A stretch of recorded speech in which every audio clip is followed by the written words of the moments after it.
গর্ভবতী মায়েরা অনেক সময় একটি বিশেষ ব্যাপারে কনফিউজড হয়ে যান। তারা বলতে থাকেন, এক সময় ডক্টর আমাকে ডেলিভারির সম্ভাব্য ডেট দিয়েছিলেন একটি, কিছুদিন আগে গেলাম আরও একটি নতুন ডেট দিয়ে দিলেন।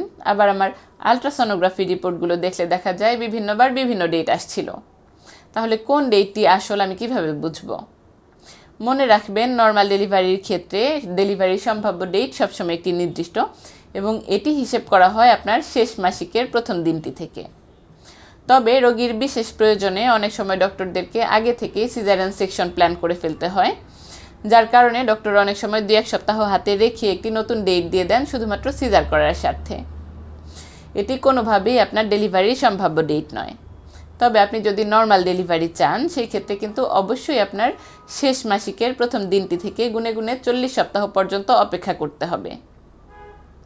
সেই দিনেই আপনার ব্যথা ওঠার সম্ভাবনা সবচাইতে বেশি। তবে কারো কারো ক্ষেত্রে 2-1 সপ্তাহ আগে পিছিয়ে হতে পারে। এই ক্ষেত্রে যদি আপনার বাচ্চার নড়াচড়া এবং বাচ্চার সুস্থতার অন্যান্য প্যারামিটার ভালো থাকে, তাহলে খুব বেশি টেনশনে পড়ে যাবার কিছু নেই। ধন্যবাদ।